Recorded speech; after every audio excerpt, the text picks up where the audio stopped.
Hello friends, स्वागत है आपका स्टडी टू लर्न में। आज हम कंटिन्यू करेंगे सीडीपी का पार्ट 2। जो पार्ट 1 था हमने पिछली वीडियो में ऑलरेडी डिस्कस किया हुआ है, उसका लिंक आपको डिस्क्रिप्शन में मिल जाएगा। आप चेक करना चाहते हैं तो आप उसको चेक कर सकते हैं। हमने उसमें कुछ क्वेश्चंस डिस्कस किए हुए हैं जो कि सीडीपी से रिलेटेड हैं, चाइल्ड डेवलपमेंट एंड पेडागोजी से रिलेटेड है। ठीक है, हिंदी में कहते हैं बाल विकास एवं शिक्षा शास्त्र।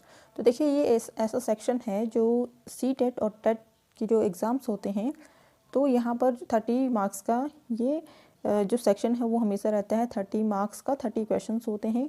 काफ़ी इजी क्वेश्चंस होते हैं, बात होती है थोड़ा इनको समझने की। ठीक है, और अगर प्रैक्टिस रहे इनको बार बार करने की तो बहुत आसानी से इनको अटैम्प्ट कर सकते हैं एग्ज़ाम में, और जो 30 मार्क्स हैं उनको गेन कर सकते हैं।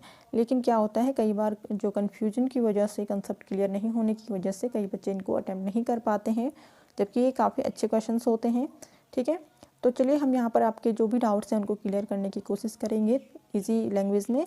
तो चलिए आज हम पार्ट 2 जो है वो कंटिन्यू करने वाले हैं क्वेश्चन नंबर 16 से।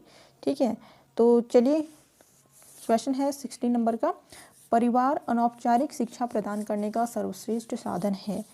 तो आप इस कथन से, ये क्वेश्चन है कि जो परिवार है वो अनौपचारिक शिक्षा प्रदान करने का सर्वश्रेष्ठ साधन है। ये एक वाक्य दिया गया है जो कि परिवार की परिभाषित कर रहा है। परिवार क्या मतलब, बच्चे को शिक्षा जो दी जाती है वो परिवार से ही सबसे पहले दी जाती है। जो एक बच्चा जब पैदा होता है तो एक परिवार के अंदर उसको अपने माता पिता से कई बातें सीखने को मिलती है, अपने भाई बहनों से, अपने परिवार के अन्य सदस्यों से। जैसा व्यवहार परिवार के अंदर माता पिता का होगा, भाई बहन का होगा, वैसा ही व्यवहार बच्चे के अंदर आएगा। जो बातें बच्चे को सिखाई जाती है परिवार से, तो वही बच्चा भी सीखता है। ठीक है, तो कहा जा सकता है कि अनौपचारिक शिक्षा प्रदान करने का सर्वश्रेष्ठ क्या है, साधन क्या है, परिवार है। ठीक है, तो आप इस कथन से क्या करेंगे, ऑप्शन देखिए, पूर्णतः असहमत हैं, आंशिक रूप से सहमत हैं, पूर्ण रूप से सहमत हैं, या इनमें से कोई नहीं। तो देखिए, जो परिवार होता है वह ही बच्चे को क्या करता है, शिक्षा देता है। जो उसकी प्राइमरी लेवल की जो उसकी शिक्षा होगी, जो बेसिक चीज़ें वो सीखेगा बच्चा, तो वो अपने परिवार के माध्यम से ही सीखता है। ठीक है, तो इसमें ऑप्शन सी राइट होगा, पूर्ण रूप से सहमत हैं। ठीक है, अब अगला है, शिक्षा शब्द को सर्वोत्कृष्ट रूप से परिभाषित किया जा सकता है। ठीक है, तो जो शिक्षा शब्द है उसको सर्वोत्कृष्ट रूप से कैसे परिभाषित किया जा सकता है।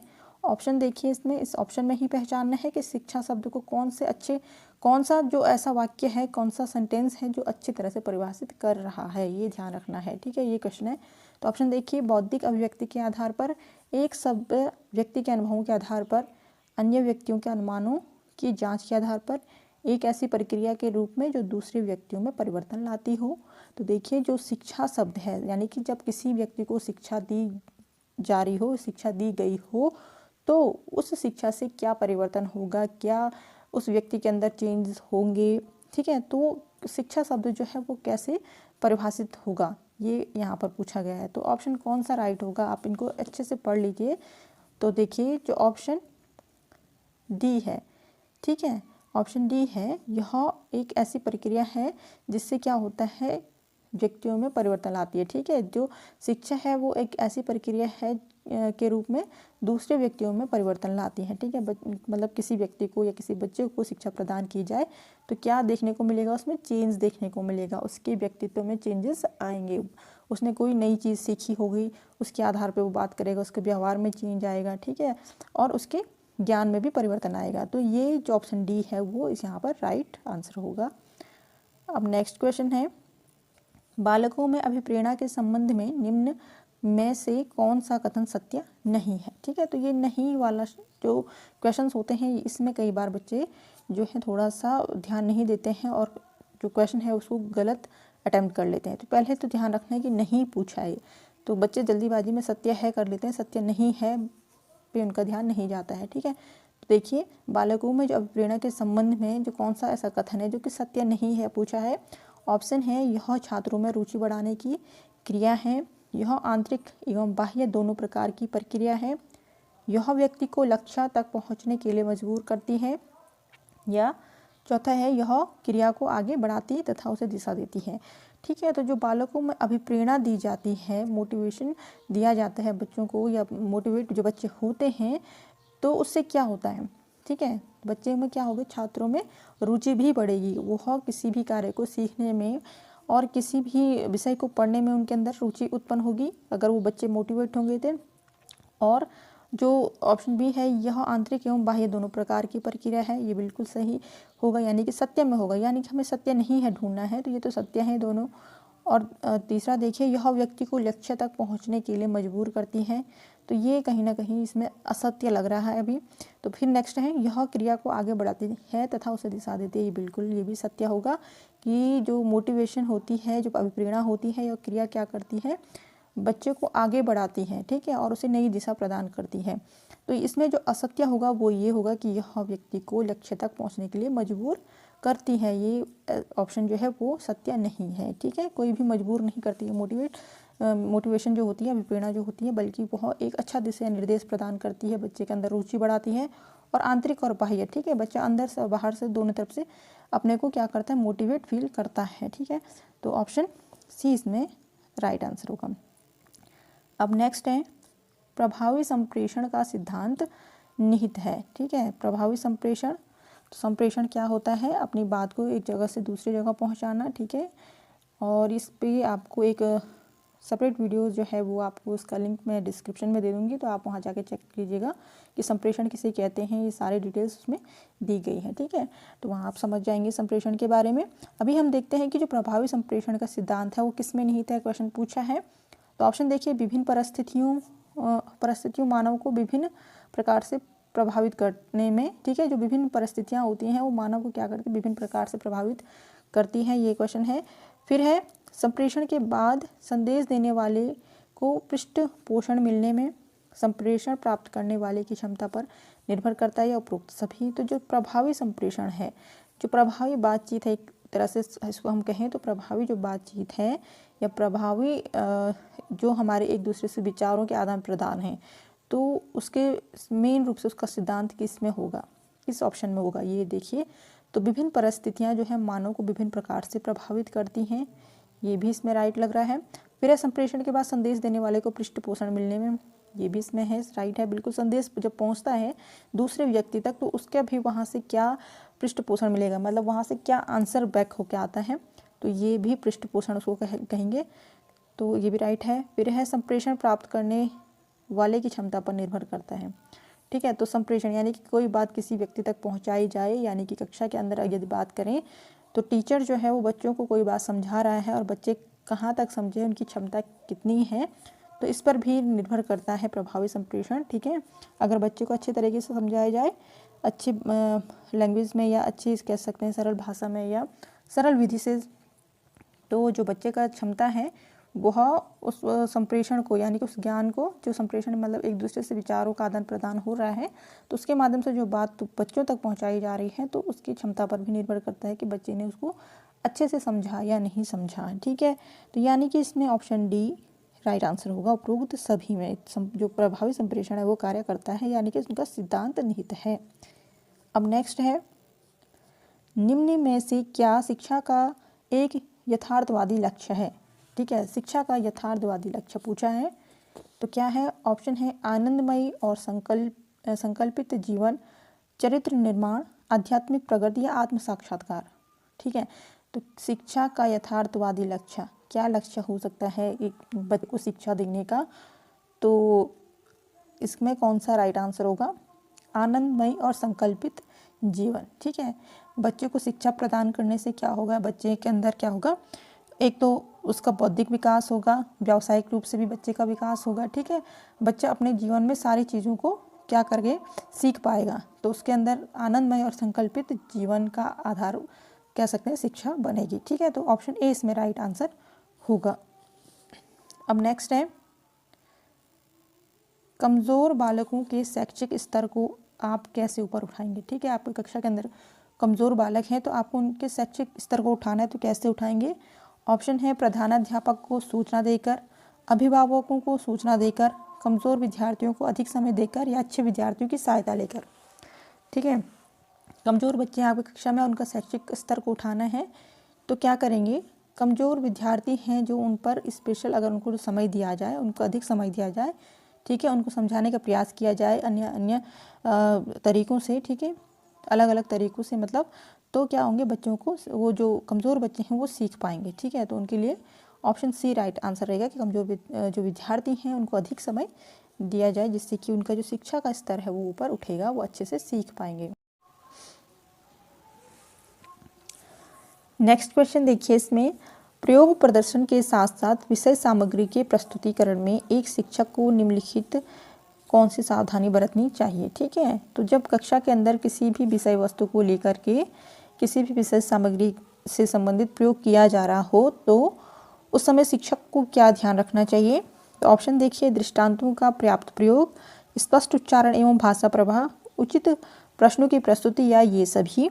ठीक है, तो देखिए जब प्रयोग करवाया जा रहा हो बच्चों को, किसी कोई चीज़ सिखाई जा रही हो प्रयोग के माध्यम से, तो उस समय दृष्टांतों का पर्याप्त प्रयोग भी होना चाहिए, यानी कि जो सामग्रियाँ उस प्रयोग के लिए चाहिए, उस विषय वस्तु के लिए चाहिए जो पढ़ाई जा रही है, तो उस समय क्या होनी चाहिए, वो चीज़ें वहाँ पर मौजूद होनी चाहिए, ताकि जो बच्चा है वो अच्छा से सीख सके। ठीक है, वो समझ सके उन चीज़ों को। ठीक है, यदि बल्ब का कोई प्रयोग करवाया जा रहा है तो बल्ब भी वहाँ पर होना चाहिए, जिससे कि बच्चे समझ सकें। ठीक है, तो इस तरीके से, या बच्चे को एप्पल सिखाया जा रहा है, अगर छोटे बच्चों को बात करें तो एप्पल अगर बताया जा रहा है, उन प्रयोग के माध्यम से बच्चों को बताया जा रहा है कि बेटा ये एप्पल होता है, तो वहाँ पर एप्पल प्रॉपर रखा जाए, ताकि बच्चे उसको समझ पाएँ कि इसको एप्पल कहते हैं और इसको ऐसे लिखा जाता है। ठीक है, तो ये दृष्टांत जो होते हैं, जो वस्तुएं होती हैं, उनका पर्याप्त प्रयोग होना चाहिए, वो सभी चीज़ों को इस्तेमाल वहाँ पर किया जाना चाहिए प्रयोग के समय। और स्पष्ट उच्चारण एवं भाषा प्रभाव भी बिल्कुल होना चाहिए। ठीक है, जो टीचर हैं वो उसको साफ साफ कहें कि जो प्रयोग के समय में जो चीज़ें वहाँ पर यूज़ हो रही है उनको साफ साफ उनका उच्चारण करें, और कैसे कैसे यूज़ होता है, कैसे कैसे किन किन चीज़ों को क्या कहा जाता है, ये सारा स्पष्ट होना चाहिए। भाषा प्रवाह होनी चाहिए, जिस भाषा में बच्चे अच्छे से समझ पा रहे हैं उस भाषा में सिखाने का उनको प्रयास करना चाहिए। ठीक है, तो ये जो ऑप्शन बी है वो भी राइट होगा। फिर नेक्स्ट है उचित प्रश्नों की प्रस्तुति। ठीक है, तो अच्छे जो प्रश्न हैं उनकी प्रस्तुति होनी चाहिए, जिससे कि बच्चे आसानी से सीख सकें। तो यानी कि डी वाला जो ऑप्शन है वो राइट होगा, ये सभी। ठीक है, अब नेक्स्ट है प्राथमिक स्तर पर पाठ्यक्रम का झुकाव किस ओर होना चाहिए। प्राथमिक स्तर का पूछा है, primary level 1st to 5th वालों के लिए। तो उनका जो पाठ्यक्रम होता है, कैरिकुलम होता है, तो उनका झुकाव किस ओर होना चाहिए। ऑप्शन है विषय वस्तु की ओर, आर्थिक विकास की ओर, संपूर्ण विषयों पर साधिकार चेष्टा की ओर, या बाल अभिवृद्धि के समस्त पक्षों की ओर। तो देखिए ऑप्शन डी ही इसमें राइट आंसर होगा, बाल अभिवृद्धि के समस्त पक्षों की ओर। ठीक है, विषय वस्तु की ओर बच्चा नहीं जा सकता है उस उम्र में, आर्थिक विकास, बहुत छोटे बच्चे हैं तो आर्थिक विकास की ओर कैसे उन पे बात हो सकती है। यानी कि जो उनका पाठ्यक्रम होगा वो कैसा होना चाहिए, बाल अभिवृद्धि, यानी कि बच्चे का जो मानसिक रूप से जो पूरा विकास हो सकता है, शारीरिक मानसिक रूप से, तो इस तरह की वहाँ पर जो उनका पाठ्यक्रम है वो ऐसा होना चाहिए। ठीक है, बाल अभिवृद्धि के समस्त पक्षों की ओर, जिसमें कि बच्चे का सर्वांगीण विकास हो सके। अब नेक्स्ट है शिक्षण की निम्नलिखित तकनीकों में से किसमें मूल पारिवर्तिक अभिप्रेरणा का गुण निहित है। ठीक है, तो ऑप्शन देखिए, कथन तकनीक में, छात्रों में अन्योन क्रिया में, छात्रों को करके सीखने के लिए कहने में, या खेल पद्धति में। तो जो शिक्षण जब कार्य होता है, शिक्षा दी जाती है बच्चों को, तो उस समय कौन सी तकनीक में मूल पारिवर्तिक अभिप्रेरणा, ठीक है, का कौन सा गुण निहित होता है। तो इसमें कौन सा राइट आंसर होगा, छात्रों से अन्योन क्रिया। यानी कि जब बच्चों को सिखाया जा रहा है शिक्षक के माध्यम से, तो बच्चों से एक तरह से कह सकते हैं कि उनसे कांटेक्ट बना करके बच्चों को अपनी बात रखनी भी है और उनकी बात सुननी भी है। बच्चे क्या सीख रहे हैं और किस तरह से क्वेश्चन कर रहे हैं, ठीक है, बच्चे समझ रहे हैं या नहीं समझ रहे हैं। जो उस समय एक शिक्षण कार्य होता है, तो उस समय जो बच्चे को अभिप्रेरित करते रहे, ठीक है, जो बातें हैं वो प्रेरित करते रहे शिक्षण कार्य के दौरान, बच्चा बोर महसूस ना हो, यानी कि छात्रों में अन्योन क्रिया रहे। ठीक है, छात्र और शिक्षक के बीच में बराबर से जो एक कह सकते हैं कि कांटेक्ट बना रहे, ठीक है, तो जिससे बच्चे क्या करेंगे, अच्छे से सीख पाएंगे, और जो विषय वस्तु होगी जो बच्चे को कक्षा के अंदर सिखाया जा रहा होगा, तो उस बच्चे उसको आसानी से सीख सकें। तो ऑप्शन बी इसमें राइट आंसर है। नेक्स्ट है कक्षा शिक्षण के दौरान प्रश्न उत्तर विधि से। तो जब कक्षा में शिक्षण कार्य करवाया जा रहा हो, टीचिंग करवाई जा रही हो, बच्चे को पढ़ाया जा रहा हो, तो प्रश्न उत्तर विधि जब हो रही हो, ठीक है, जब कक्षा में बच्चों से प्रश्न पूछे जाते हैं, तो इस विधि के दौरान क्या हो, अध्यापक को पता लगता है कि छात्र पाठ को कितना समझ रहे हैं, छात्रों को अपनी बात ठीक ढंग से पूछने का प्रशिक्षण मिलता है, छात्रों में आत्मविश्वास पैदा होता है और वो बढ़ता है, या ये सभी। तो देखिए, जब कक्षा में शिक्षण कार्य करवाया जाता है, जब बच्चों को पढ़ाया जाता है और जब शिक्षक के द्वारा प्रश्न बच्चों को पूछे जाते हैं या कुछ प्रश्न क्या करते हैं, बच्चे भी शिक्षक को पूछते हैं, तो इस दौरान क्या होता है, अध्यापक को पता लगता है कि छात्र कितना समझे हैं। ये भी इसमें राइट आंसर होगा कि इससे पता चल जाता है कि बच्चे को जो विषय वस्तु है वो सही से समझ में आई या नहीं आई। तो ये भी राइट है। नेक्स्ट है, छात्रों को अपनी बात ठीक ढंग से पूछने का प्रशिक्षण मिलता है, बच्चे खुल के पूछ पाते हैं, छात्रों में आत्मविश्वास भी पैदा होता है और वो जो आत्मविश्वास है वो बढ़ता भी है, बच्चे खुल करके बोल पाते हैं, यानी कि ऑप्शन डी इसमें राइट आंसर है। अब नेक्स्ट है, निम्न में से कौन सा कथन संप्रेषक के लिए सही नहीं है। ठीक है, नहीं को तो हमेशा आप अंडरलाइन करके रख दीजिएगा, जब भी एग्जाम हॉल में हो तो आज से आसानी होगी क्वेश्चंस को अटेम्प्ट करने में। तो पूछा क्या है, निम्न में से कौन सा कथन संप्रेषक के लिए सही नहीं है। एक अच्छा संप्रेषक एक अच्छा शिक्षक नहीं हो सकता, एक अच्छा संप्रेषक व्यापक अध्ययन वाला होता है, एक अच्छा संप्रेषक अच्छा हास्यबोध रखता है, एक अच्छा संप्रेषक भाषा पर पूर्ण अधिकार रखता है। तो ठीक है, तो संप्रेषक कौन होता है, जो अपनी बात कहता है। ठीक है, अपनी बात किसी और से कहता है तो उसको संप्रेषक कहा जाता है। कोई सी बात को, किसी विचार को, किसी मैसेज को, यानी कि एक दूसरे से आदान प्रदान करना।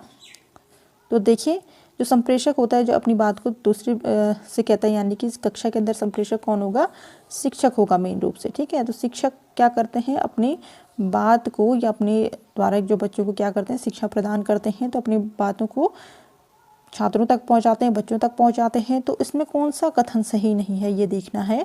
तो ऑप्शन कौन सा इसमें राइट होगा, एक जो अच्छा संप्रेषक है वो एक अच्छा शिक्षक नहीं हो सकता। तो सबसे पहले वाला ऑप्शन ही इसमें राइट होगा, यानी कि एक अच्छा संप्रेषक क्या हो सकता है, एक अच्छा शिक्षक भी हो सकता है। ठीक है, ये नहीं कह सकते कि एक अच्छा संप्रेषक एक अच्छा शिक्षक नहीं हो सकता, बिल्कुल नहीं, ये सत्य नहीं है। बाकी ये सारे के सारे सही हैं। एक अच्छा संप्रेषक व्यापक अध्ययन वाला होता है, एक अच्छा संप्रेषक अच्छा हास्यबोध रखता है और एक अच्छा संप्रेषक भाषा पर पूर्ण अधिकार रखता है। तो ये बिल्कुल सही है। बाकी जो सही नहीं है तो ऑप्शन ए, जो क्वेश्चन के अकॉर्डिंग देखें तो ऑप्शन ए इसमें राइट आंसर है। बाकी समझने के लिए है कि अगर क्वेश्चन कभी घुमा के दिया जाए तो आप इस तरह से आंसर कर सकते हैं। फिर अब नेक्स्ट है, बाल केंद्रित शिक्षण विधि का उद्देश्य निहित है। ठीक है, जो बच्चों से संबंधित जो शिक्षण विधि है उसका उद्देश्य किस में है। ठीक है, क्या उद्देश्य है उसका, तो ऑप्शन देखिए, छात्रों में मुक्त ढंग से सीखने की योग्यताओं का विकास करने में, छात्रों में आत्मनिर्भरता का विकास करने में, छात्रों में स्वतंत्र कौशलों का विकास करने में, या इन सभी में। तो ऑप्शन जो राइट होगा वो ए भी है, सी भी है, बी भी है और सी भी है। ठीक है, तो देखिए, छात्रों में मुक्त ढंग से सीखने की योग्यता का विकास करने में, जो बाल केंद्रित शिक्षा है, जो कि बच्चों के मानसिक स्थिति को देखे, मानसिक जो उनका कह सकते हैं कि उनकी अभी क्या है मानसिक स्तर है। ठीक है, तो उनके मानसिक स्तर को देख करके ही जो शिक्षण व्यवस्था बनाई जाती है, तो उसमें क्या होता है, छात्रों को मुक्त ढंग से सीखने की उनको योग्यता का उनमें विकास होता है, छात्रों में आत्मनिर्भरता बढ़ती है, आत्मनिर्भरता का विकास होता है, छात्रों में स्वतंत्र कौशलों का विकास भी होता है। ठीक है, तो इन सभी में जो है ये उद्देश्य निहित है बाल केंद्रित शिक्षण विधि के। ऑप्शन डी राइट आंसर होगा। अब नेक्स्ट है, शिक्षण में पाठ्यक्रम संबंधी क्रियाओं का प्रयोग क्यों किया जाता है। ठीक है, शिक्षण में जो पाठ्यक्रम संबंधी क्रिया है क्यों बनाए जाते हैं, पाठ्यक्रम विषय क्यों बनाए जाते हैं अलग अलग, तो इसका प्रयोग क्यों किया जाता है। ऑप्शन देखिए, शिक्षण को आसान बनाने के लिए, शिक्षण को रोचक, सुग्राही एवं प्रभावशाली बनाने के लिए, शिक्षण को आकर्षक बनाने के लिए, या शिक्षण को सहायता देने के लिए। तो क्यों बनाए जाते हैं, ऑप्शन बी इसमें राइट होगा, शिक्षण को रोचक, सुग्राही और प्रभावशाली बनाने के लिए। ठीक है, रोचक भी हो, सुग्राही हो, यानी कि अच्छे से बच्चे सीख रहे हों आसानी से, और प्रभावशाली हो जिससे कि बच्चे सीख सकें कोई भी विषय को, इसलिए जो पाठ्यक्रम है वो बनाए जाते हैं। ठीक है, फिर नेक्स्ट है, निम्न में से वह विधि जिसके द्वारा कक्ष में छात्रों को अभिप्रेरित किया जा सकता है। ठीक है, तो ऑप्शन है, उनकी सफलता की दर को बढ़ाकर, यदि वे प्रतिभावान हैं तो उनके मार्ग में रुकावटें खड़ी करके, उनमें प्रतियोगी भावना विकसित करके, या उपरोक्त में से कोई नहीं। तो देखिए, क्वेश्चन नंबर 29 का राइट आंसर क्या होगा, ये कौन सी ऐसी विधि होगी जो कक्षा के अंदर बच्चों को अभिप्रेरित करे। ठीक है, कक्षा के अंदर बच्चों को अभिप्रेरित करते रहे। तो इसका राइट आंसर होगा कि उनमें प्रतियोगी भावना को विकसित करिए। प्रतियोगी भावना, एक दूसरे से अच्छे तरह से सीखने की भावना। ठीक है, बच्चे क्या करेंगे, एक दूसरे से कंपटीशन करेंगे तो उनमें क्या होगी, अभिप्रेरणा उनके अंदर बनी रहेगी। ठीक है, फिर नेक्स्ट है क्वेश्चन नंबर 30, बालकों के विकास में शैक्षिक निर्देशन का महत्व है। ठीक है, तो क्या है, बालकों के विकास में शैक्षिक निर्देशन का कौन सा महत्व है। ऑप्शन देखिए, उन्हें स्वयं को उत्तम विद्यार्थी सिद्ध करने में, शैक्षिक समस्याओं का परिहार करने में, विद्यालय की समस्याओं का परिहार करने में, या इनमें से कोई नहीं। तो बालकों के विकास में जो शैक्षिक निर्देशन होते हैं, ठीक है, बच्चों को जो शिक्षा से संबंधित निर्देशन जो दिए जाते हैं उनका महत्व किस में होगा, शैक्षिक समस्याओं को परिहार करने में। ठीक है, यानी कि बच्चे को जब शिक्षा दी जा रही है, बच्चे को कोई भी चीज़ सिखाई जा रही है और उसमें कोई बीच में जो व्याधा उत्पन्न हो रही है, यानी कि कोई प्रॉब्लम क्रिएट हो रही है जिससे बच्चा नहीं सीख पा रहा है, तो जब बच्चे को शैक्षिक निर्देशन दिए जाते हैं शिक्षकों के माध्यम से, तो वह क्या करते हैं, उन शैक्षिक समस्याओं को जो बच्चे को सिखाई जा रही हैं, जो भी विषय वस्तु है, तो उसमें आसानी बच्चे को प्राप्त होती है। यानी कि शैक्षिक समस्याओं का परिहार करने में जो शैक्षिक निर्देशन है उनका महत्व होता है। ठीक है, तो ये थे 30 क्वेश्चन आज के। इसके बाद हम नेक्स्ट वीडियो में आगे और कंटिन्यू करेंगे। ठीक है, तो चलिए, वीडियो पसंद आए हो तो लाइक शेयर सब्सक्राइब कर दीजिएगा चैनल को। वीडियो की नोटिफिकेशन पाने के लिए बेल आइकन प्रेस करके ऑल पे क्लिक कर दीजिएगा। मिलते हैं नेक्स्ट वीडियो में, तब तक के लिए धन्यवाद।